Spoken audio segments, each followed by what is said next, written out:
প্রিয় শিক্ষার্থী বন্ধুরা, স্বাগত জানাচ্ছি আল কলম পাঠশালা চ্যানেলের অনলাইন ক্লাসে। তোমরা যে যেখান থেকে আজকের ক্লাসটিতে অংশগ্রহণ করছো সকলকেই অনেক অনেক শুভেচ্ছা, অভিনন্দন। আমি রিপন চন্দ্র দাস, আল কলম প্রিপারেটরি মডেল স্কুল অ্যান্ড কলেজের সহকারী প্রধান শিক্ষক। ডিয়ার স্টুডেন্টস, আজকের আলোচ্য বিষয় হচ্ছে right forms of verb, second class.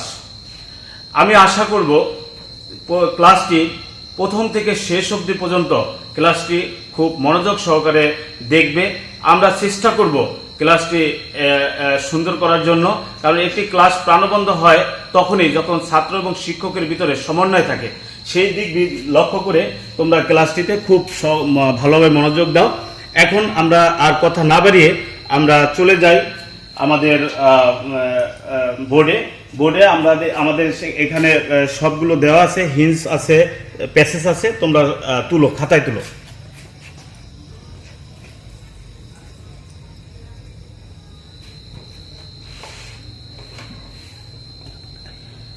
Dear students, দেখো তোমরা প্রথমে প্যাসেজটির ভিতরে আমরা দেখো হিন্টসে আমরা প্রথমেই চলে যাই। তোমাদের সুবিধার্থে আমি বেঙ্গলি সহই হিন্টসে দিয়ে দিছি। ডিপেন্ড, দেখো নির্ভর করা। টেক, নেওয়া। বি, হওয়া। রিগেইন, ফিরে পাওয়া। ওয়েট, অপেক্ষা করা। রিকভার, পুনরুদ্ধার করা। মেক, তৈরি করা। গোস, যাওয়া। এখন আমরা এখানে হিন্টস আমাদের হলো। এখন আমরা পুরো প্যাসেজটি আমরা ডিসকাস করব, অ্যানালাইসিস করব, কোথায় কোনটি হবে, কেন হবে, কি জন্য হবে, ইউজিংটা আমরা চেষ্টা করব। কারণ মুখস্থ নয়, আমরা প্র্যাকটিক্যালি দেখব যে কোথায় কোনটা বসে। এটাই হলো সবচেয়ে গুরুত্বপূর্ণ পড়া, যে আমরা যদি বুঝতে পারি যে কোথায় কোনটা বসে তাহলে আমাদের পড়াটা সার্থক হবে। আর মুখস্থ যদি আমরা করি তাহলে আজকে করলাম, আগামীকালকে এটা নাও থাকতে পারে। তাই শিক্ষার অপর নাম জ্ঞান। সেই জ্ঞান আহরণের জন্য অবশ্যই আমাদের বুঝতে হবে। তাহলে প্রথম সেন্টেন্সে আমরা চলে যাই বন্ধুরা। দেখো আমরা অ্যান্সারে সহ আমরা সলিউশন করব। এ প্রভাব, এ নাম্বারে গোলস হবে। That time and time. B নাম্বারে ওয়েট হবে, অথবা ওয়েট, দুটোই বসতে পারে, তবে ওয়েট হবে ফর নন। একটা প্রবাদ আছে, সময় ও স্রোত কারোর জন্য অপেক্ষা করে না। একটা প্রবাদ আছে, সময় ও স্রোত কারোর জন্য অপেক্ষা করে না। তো এখন কোশ্চেন হলো, আমরা অ্যান্সার বসাইলাম, কিন্তু এখানে এই অ্যান্সার কেন হলো এটা আমরা ডিসকাস। তোমরা বোর্ডের দিকে তাকাও, লক্ষ্য করো যে এ নাম্বারে গোস কেন বসালাম। সাধারণভাবে গো অর্থ যাওয়া বা চলা। এখানে সাবজেক্টটা কি? প্রভাব। দেখো এটা কিন্তু হলো সাবজেক্ট। আমরা সাবজেক্টটা দেখলাম যে প্রভাব। এখন এখানে এই প্রভাব যা নিজে যেতে বা চলতে পারে না, তো এখানে স্বাভাবিক অর্থে গো ব্যবহার করা যায় না। এখানে গো অর্থ চালু থাকা, অর্থাৎ চালু থাকা অর্থে এখানে গোটা বসবে। চালু থাকা অর্থে এখানে গোটা বসবে অর্থ অনুযায়ী। তাহলে এখানে অর্থটা কিন্তু মোস্ট ইম্পর্টেন্ট। অর্থাৎ আমরা বরাবরই বলে থাকি যে ইংলিশে ভালো করতে হলে অবশ্যই ওয়ার্ড মিনিং, সিনোনিমস, ইভেন আমাদের নিয়মের উপরে যথাযথভাবে আমাদের চেষ্টা করতে হবে খুবই ভালোভাবে। এ পর্যায়ে আমরা বি নাম্বারটার দিকে আমরা লক্ষ্য করি। আমরা বি নাম্বারে দেখো ওয়েট, অপেক্ষা। আমরা বি নাম্বারটা লক্ষ্য করি যে ওয়েট বসবে, অপেক্ষা করা। এখানে টাইম অ্যান্ড টাইম ভিন্ন দুটি জিনিসকে কিন্তু বুঝিয়েছে।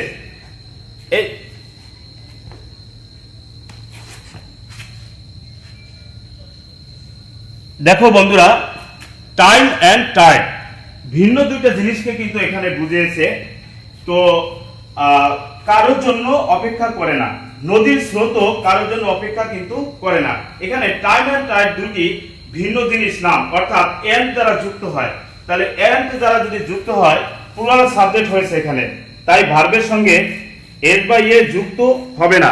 যেহেতু এখানে এন্ড দ্বারা সেন্টেন্সটা কিন্তু বন্ধুরা যুক্ত হয়েছে, টাইম এন্ড টাইম, এই যে এন্ড, এই জন্য এটা প্লুরাল ফর্ম হয়, সেই জন্য এখানে কোনো এস বা ইএস যুক্ত হবে না।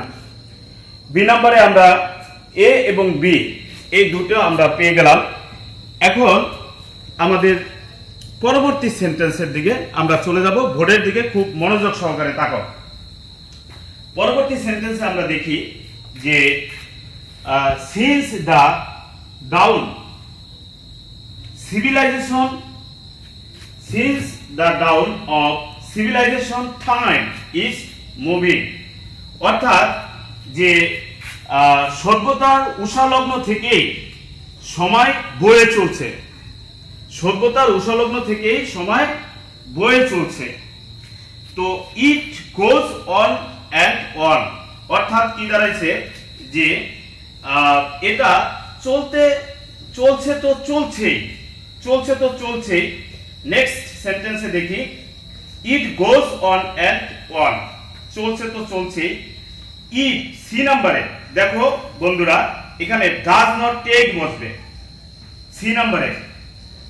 ইট does not take any rest, does not take any rest, অর্থাৎ কি তাহলে does not take any rest অর্থটা কি দাঁড়ালো, যে এটা কোনো বিশ্রাম নেয় না, এটা কোনো বিশ্রাম নেয় না।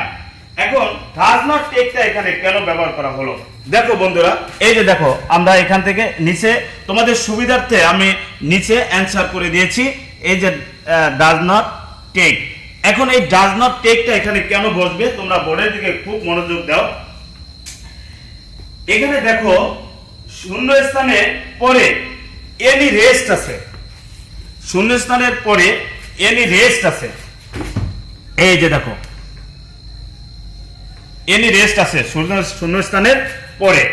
এখন এই যে এনি রেস্ট এখানে আছে, এটি হচ্ছে একটি নাউন ফ্রেজ, এনি রেস্টটা হচ্ছে নাউন ফ্রেজ।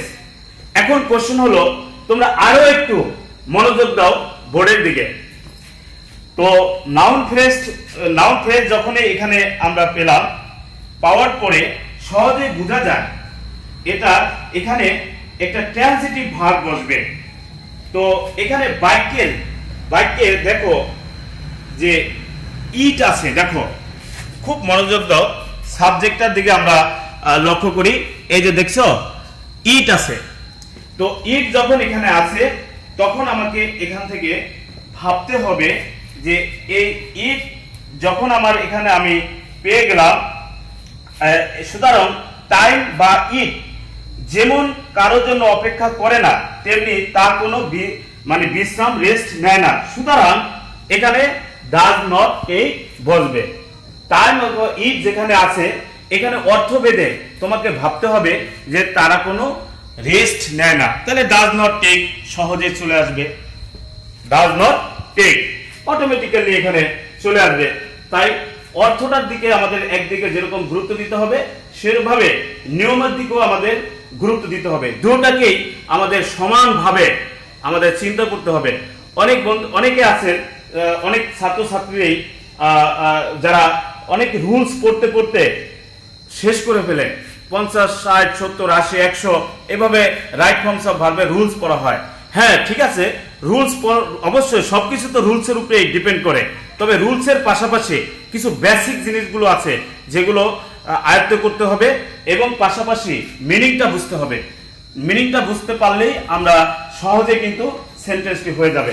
পরবর্তী সেন্টেন্সটা আমরা বন্ধুরা লক্ষ্য করি। নেক্সট সেন্টেন্সে যদি আমরা লক্ষ্য করি তাহলে আমরা দেখতে পাবো lost health may be, D নাম্বারে কি হবে,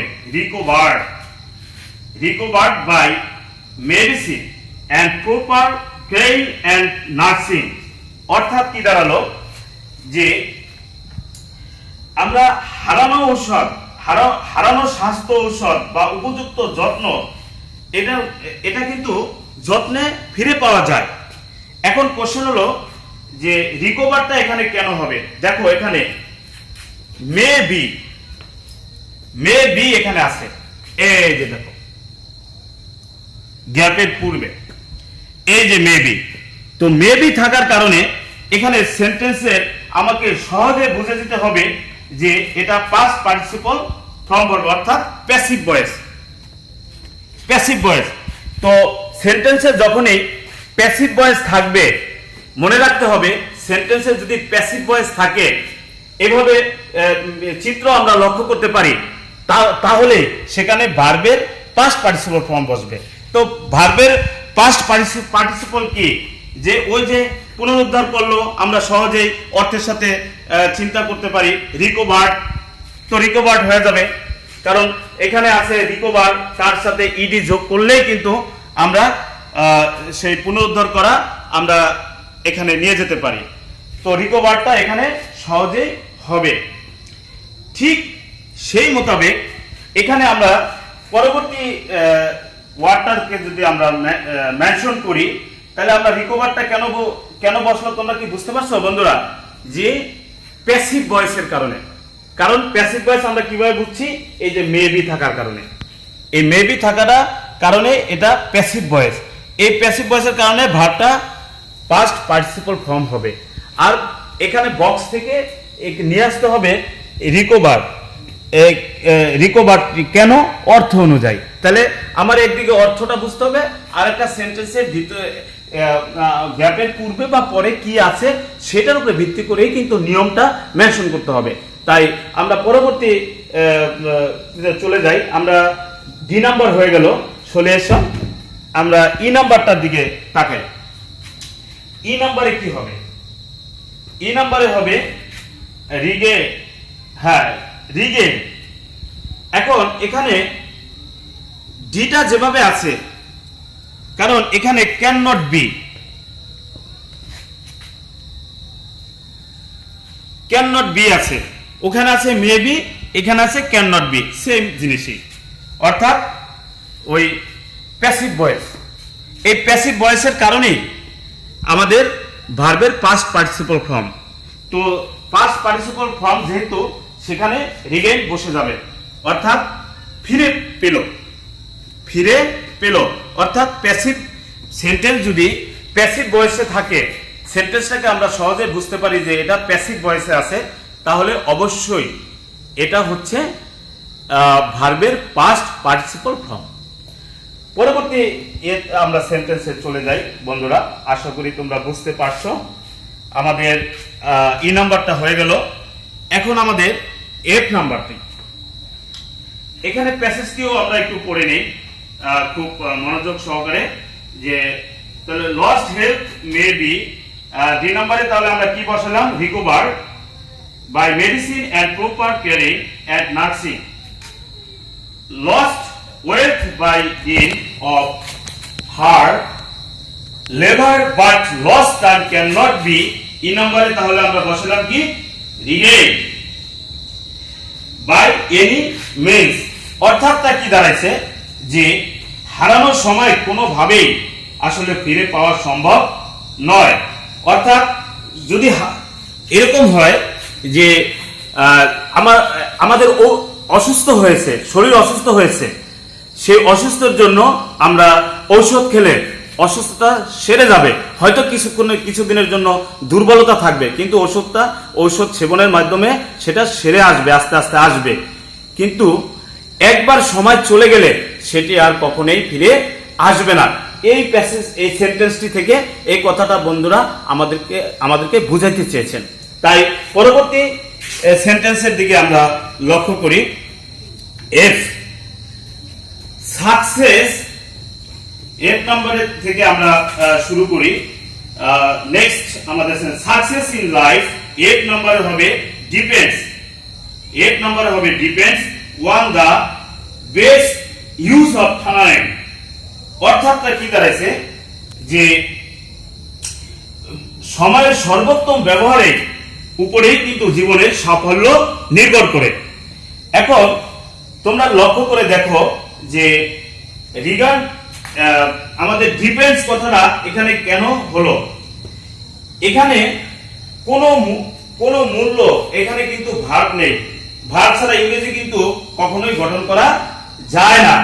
তো এখানে একটা জিনিস সেন্টেন্সের ভিতরে কিন্তু আমরা বুঝতে পারছি সেখানে ওয়ান আছে, ওয়ান কিন্তু এখানে আছে। তাহলে এই ওয়ান থাকার কারণে এই সেন্টেন্সটি আমাদের সহজে বুঝতে হবে যে যেহেতু থার্ড পারসন আবার এখানে ওয়ান আছে, সেই ক্ষেত্রে নির্ভর ডিপেন্ড কিন্তু অটোমেটিক্যালি চলে আসবে। কারণ অটোমেটিক এই কারণেই চলে আসবে যে থার্ড পারসন সিঙ্গুলার নাম্বার হয়।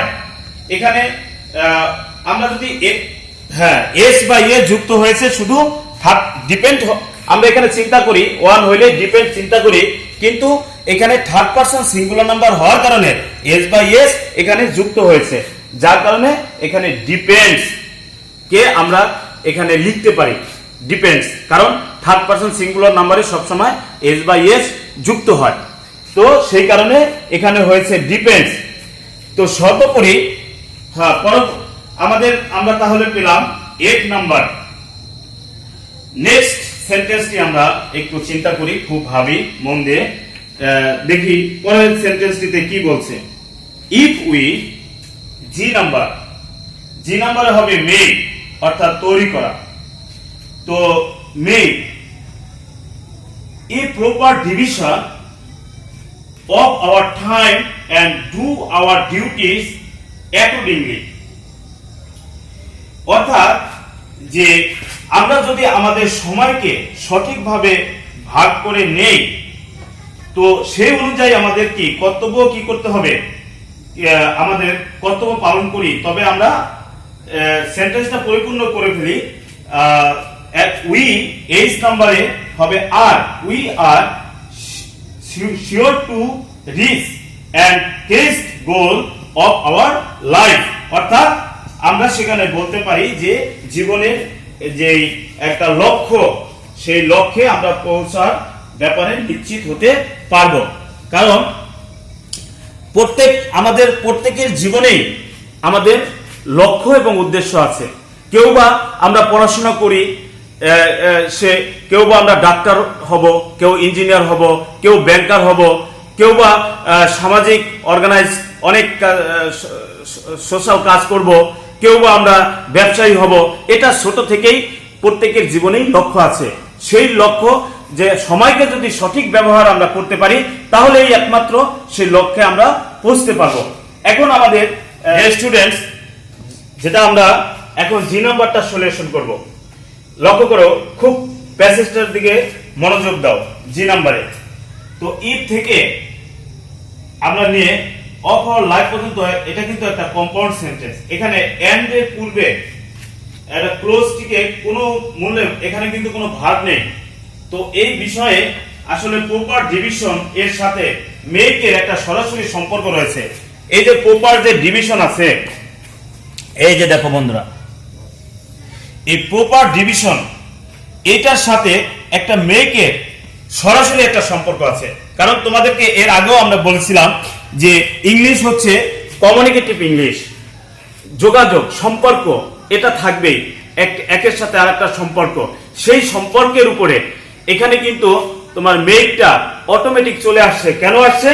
এই প্রপার ডিভিশন থাকার কারণে কিন্তু চলে আসছে। তারপর আরো একটু তোমরা মনোযোগ দাও এই প্যাসেজটিতে, যে এই সম্পর্ক থাকার কারণে মেক সম্পর্ক, অতএব এখানে শূন্যস্থানে মেকটা বসে যাবে। গেল এটা এইচ নাম্বারের দিকে আমরা চলে আসি। তাহলে জি আমাদের হয়ে গেল এইচ। তাহলে এইচে আমরা কি বসাইলাম?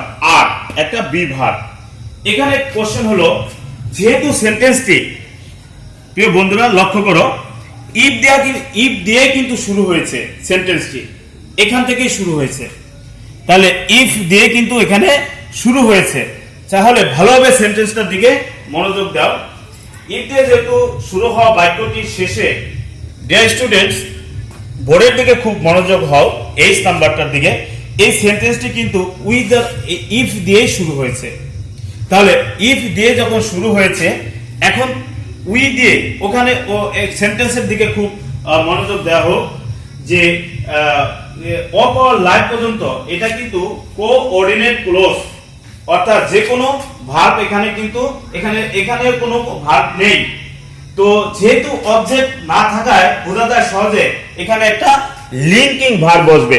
যেহেতু এখানে অবজেক্ট নাই, তাহলে সেই ক্ষেত্রে এই সেন্টেন্সটিতে আমরা সহজেই বলতে পারি যে এখানে একটা লিঙ্কিং ভার্ব বসবে, অর্থাৎ এই যে টু বি ভার্ব বসবে, সেটা হচ্ছে আর। এখন উই আছে, ওই am is are was were এগুলো পার্সন বেঁধে বসে, সেই অনুপাত সেই দিক লক্ষ্য করে এখানে উইর সাথে আর বসে গেল। তো এই সেই কারণে এখানে আর হবে। তো সর্বোপরি যে কথাটা বলবো, আমাদের সলিউশন শেষ হলো। আমাদের প্যাসেজটি এ টু জেড, অর্থাৎ এ থেকে আমাদের এইচ পর্যন্ত আমাদের সলিউশন শেষ হয়েছে। প্রিয় শিক্ষার্থী বন্ধুরা, আজকের এই ক্লাসে আমরা প্রথম থেকে শেষ অবধি পর্যন্ত আমরা চেষ্টা করেছি তোমাদেরকে যেখানে যেখানে অর্থাৎ বেসিক জিনিসগুলো বলার সেটা চেষ্টা করেছি। হয়তো বা অনেক বন্ধুই এখানে হয়তো পড়ার ক্ষেত্রে শেখার ক্ষেত্রে অনেক সময় বুঝতে পারোনি। এরকম যদি কেউ থেকে থাকো তাহলে অবশ্যই তোমরা কমেন্ট করে সেটা জানিয়ে দিবা। আমাদের পরবর্তী ক্লাসে আমরা অবশ্যই তোমাদের সেই ত্রুটি বিচ্যুতিগুলো নিয়ে আলোচনা করব। তো আমি সবসময় একটা কথাই বলবো যে English easy subject, continue need study analysis always. তো আমি যত আমি ওয়ার্ড মিনিং শিখবো, যত আমি অর্থ শিখবো, যত আমি মিনিং শিখবো, যত আমি চেষ্টা করব, ততই আমি সফলতায় চলে যাব।